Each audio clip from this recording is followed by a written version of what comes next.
Yes guys, today I'll be showing you the settings I currently use on FC25. Not just only the settings, I am debunking some myths because a lot of you guys are very gullible and I have seen some BS. We will come to all these settings, but let me tell you, changing from advanced defending to tactical defending or vice versa will not make you a better defender. Or going from 4 to 0 on right stick switching sensitivity will not make you a perfect right stick switching player. The reason to tell you this is because I see a lot of tweets which are claiming a lot of BS, and this has to be addressed because majority of players are on X, right, or Twitter, whatever you want to call it.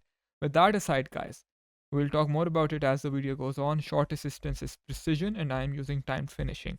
Now there's a common question I get asked in comments. Do I need to use timed finishing if I use precision shooting? See, both of these, they don't have any correlation. Precision has to do with the aim, okay, that you do with the left stick. Whereas timed finishing, it increases the accuracy of your shot. Precision shot is generally more accurate than assisted. But if we talk about the major difference, here you're pressing circle twice to green time a shot, and this you're being more precise with your left stick, right? As compared to assisted.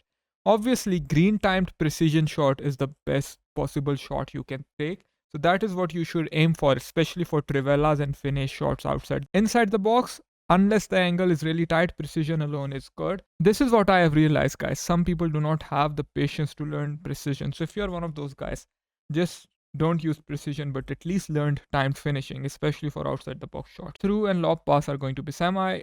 Ground pass assistance, I use semi and assisted sometimes depending on the gameplay. Ideally, you want to use assisted, but if your gameplay is really bad, you can mess around with semi, right? Cross assistance, semi. Lob pass assistance, here you can use anything. I use assisted. This year, assisted is really good. Same was the case last year as well. Some players I know use manual. Now I really feel with the playstyles, if you have long ball silver or long ball gold, assisted is more than good enough. Pass receiver lock, I use late.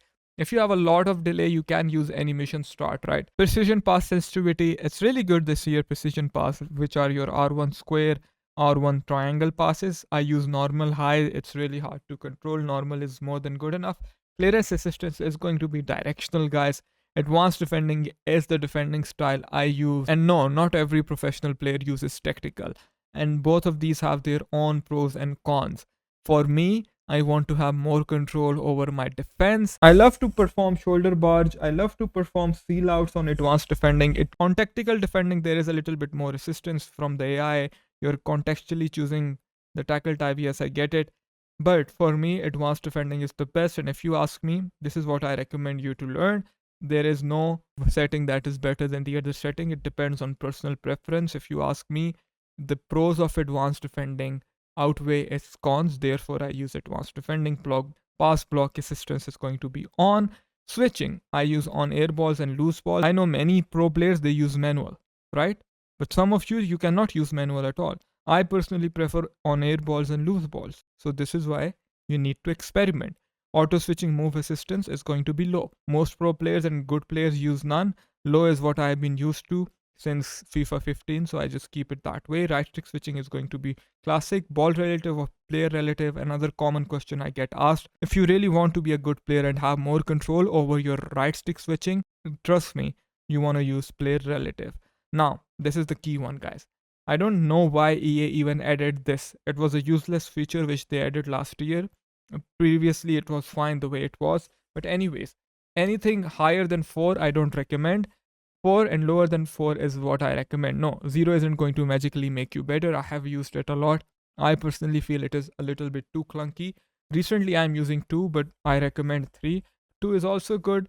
Sometimes I go back to 3, but I'm experimenting, like I said. But if you ask me, I would suggest using 3 or 4, okay? Guys, closest to ball is the most consistent setting when it comes to next player switching, okay? Goal side is useless. Classic is good, but it's not very consistent. Closest to ball is consistent. And it's great for second man pressing as well. This needs to be off. Player lock needs to be on. Rest of these settings, they don't matter, guys. Please. I also get another question that what are my camera settings? I used to use this, right? 14.2 or 14.6. But now, guys, I have gone back to telebroadcast 15.0. This is what I have been using since some months. Last time I made the video, I was using 14.2 from what I remember. zoom 0, far side focus 0, and that is pretty much it. And also, you need to keep this on. This way, you will be able to know which player is going to second man press once you are second man pressing. Alright, guys, don't fall for these scam tweets that you see. Always use reason and logic before deciding to change something. Even when I tell you, don't forget to use your own reason and logic. Until next time, I'll see you.